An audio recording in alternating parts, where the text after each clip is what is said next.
Hello everyone, আসসালামু আলাইকুম। সবাইকে ওয়েলকাম জানাচ্ছি কুক উইথ তাজমিন চ্যানেলে। আজকে চলে এলাম সামুদ্রিক মাছ রূপচাঁদা মাছের রেসিপি নিয়ে। এই রূপচাঁদা মাছ কিন্তু খেতে অনেক সুস্বাদু এবং আমরা যখন স্পেশালি কক্সবাজার হোটেলগুলোতে যাই তখন তারা খুব সুন্দর করে এই রূপচাঁদা মাছের দোপিয়াজো রেসিপিটা তৈরি করে থাকে। আমি ঠিক তাদের স্টাইলে আজকে আপনাদের সামনে রূপচাঁদা মাছের রেসিপিটি শেয়ার করছি। আশা করি রূপচাঁদা মাছের দোপিয়াজো রেসিপিটি আপনাদের সবার ভালো লাগবে। এখানে আমি একটি রূপচাঁদা মাছ নিয়েছি। মাছটা মিনিমাম 500 গ্রাম ওয়েট এবং এই মাছটা আমি কেটে ভালোভাবে পরিষ্কার করে ধুয়ে নিয়েছি এবং সামান্য লবণ এবং লেবুর রস দিয়ে মাখিয়ে রেখে কিছুক্ষণ পর আবারও পানি দিয়ে পরিষ্কার করে ধুয়ে ফেললে সামুদ্রিক মাছের যে এক্সট্রা গন্ধ থাকে সেটা চলে যাবে। এখন আমি দিয়ে দিচ্ছি হাফ চা চামচ পরিমাণ লবণ, হলুদ এবং হাফ চা চামচ পরিমাণ শুকনা মরিচের গুঁড়া দিয়ে খুব ভালোভাবে এক পিঠ মাখিয়ে নিচ্ছি।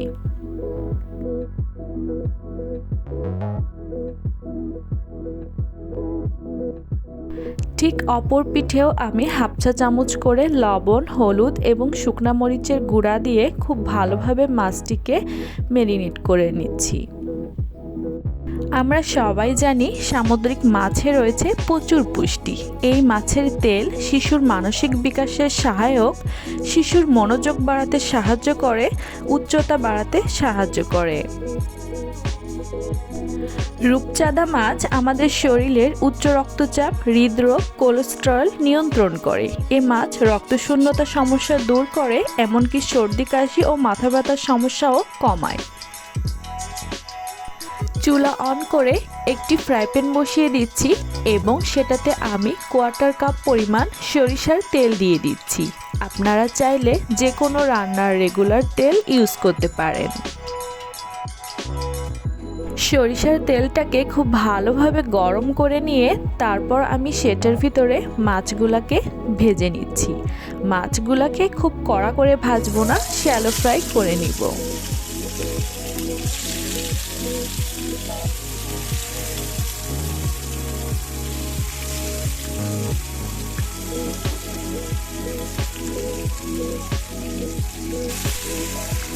চুলার আঁচ মিডিয়াম টু হাই হিটে থাকবে এবং 5 থেকে 7 মিনিট পর আমি মাছটিকে উল্টিয়ে দিয়ে অপর পিঠও খুব ভালোভাবে শ্যালো ফ্রাই করে নিব।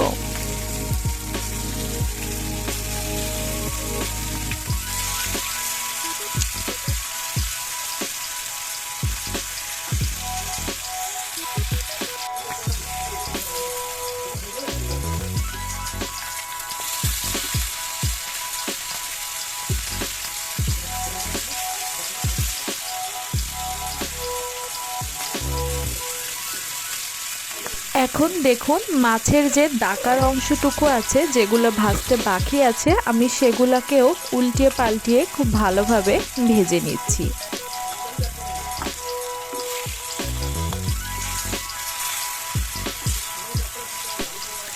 আমার মাছটা প্রায় ভাজা হয়ে গিয়েছে।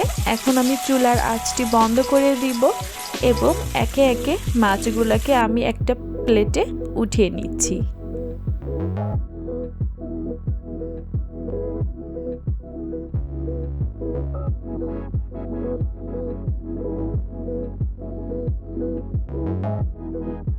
এখন চলে যাচ্ছি মেন রেসিপিতে। যে ফ্রাই প্যানে আমি মাছ ভেজেছিলাম সেই ফ্রাই প্যানের ভিতরে আমি 1 টেবিল চামচ এক্সট্রা সরিষার তেল বেশি দিয়ে তেলটা ভালোভাবে গরম হয়ে এলে সেখানে আমি হাফ কাপ পরিমাণ পেঁয়াজ কুচি দিয়ে দিচ্ছি। এই রূপচাঁদা মাছের দো পেঁয়াজো রেসিপিতে পেঁয়াজের পরিমাণটা একটু বেশি লাগে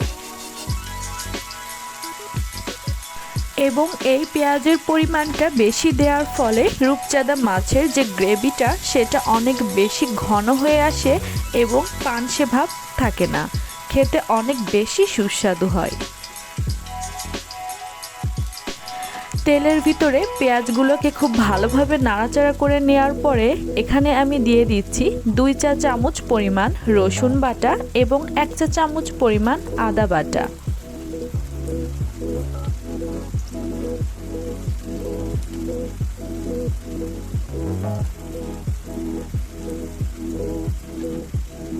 রসুন এবং আদার এক্সট্রা গন্ধ দূর করার জন্য আমি তেলের সাথে খুব ভালোভাবে নাড়াচাড়া করে মিশিয়ে নিচ্ছি।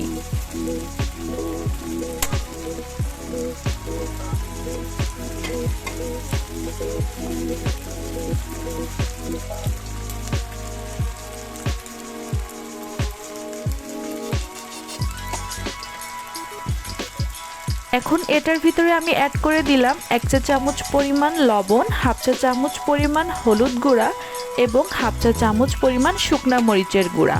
আপনারা চাইলে মরিচের গুঁড়ার পরিমাণ বেশি দিতে পারেন।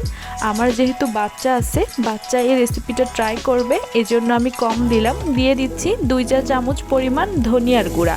দিয়ে সবগুলো উপকরণ খুব ভালোভাবে এই পেঁয়াজ এবং রসুনের ভিতরে ভালোভাবে মাখিয়ে নিচ্ছি।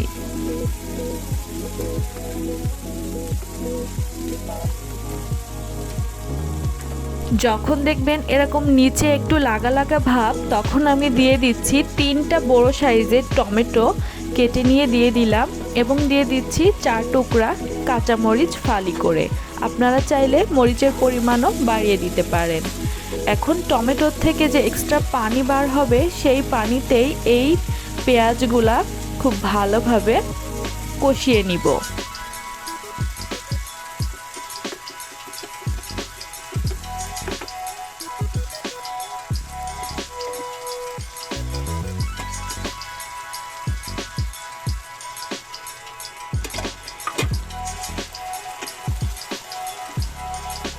চুলার আঁচ এ পর্যায়ে মিডিয়াম টু হাই হিটে রাখবো এবং ঢাকনা দিয়ে 5 মিনিট আমি এটাকে কুক করে নিচ্ছি। 5 মিনিট পর ঢাকনা খুলে দেখব কি অবস্থা এবং একটি হাতা দিয়ে খুব ভালোভাবে নাড়াচাড়া করে দেখে নিচ্ছি পানিটা বেশ শুকিয়ে এসেছে এবং টমেটোটাও বেশ ভর্তা ভর্তা হয়ে এসেছে। দেখুন টমেটোর অস্তিত্ব খুব কমই বোঝা যাচ্ছে। টমেটো থেকে এক্সট্রা পানি বের হয়ে একটু ঝোল ভাব চলে এসেছে। এখন এটার ভিতরে আমি দিয়ে দিচ্ছি আমার হাতের তৈরি করা ভাজা জিরা গুঁড়া মশলা। আমি এই ভিডিওটিও সামনে আপলোড করব ইনশাল্লাহ। আপনারা যারা আমার রেসিপিটি দেখতে পছন্দ করেন অবশ্যই আমার ইউটিউব চ্যানেলটি সাবস্ক্রাইব করে বেল বাটনটি প্রেস করে দিবেন, তাহলে আমার কোনো রেসিপি আপনারা মিস করবেন না। পাশের চুলায় গরম পানি করতে দিয়েছিলাম। পানিটি বলক চলে আসলে আমি হাফ কাপ পরিমাণ পানি দিয়ে এটিকে খুব ভালোভাবে আবার কষিয়ে নেওয়ার জন্য ঢাকনা দিয়ে ঢেকে দিচ্ছি। এটাতে বেশি পানি অ্যাড করা যাবে না, তাহলে পানসে ভাব চলে আসবে। এখন আমি দিয়ে দিচ্ছি সেই পমফ্রেট ফিশ যেটা ফ্রাই করে রেখেছিলাম, শ্যালো ফ্রাই, সেটা এখন দিয়ে আমি ঢাকনাটা দিয়ে আরও 2 মিনিট অপেক্ষা করব। এখন 2 মিনিট পর ঢাকনা খুলে আমি মাছগুলাকে উল্টিয়ে নিব।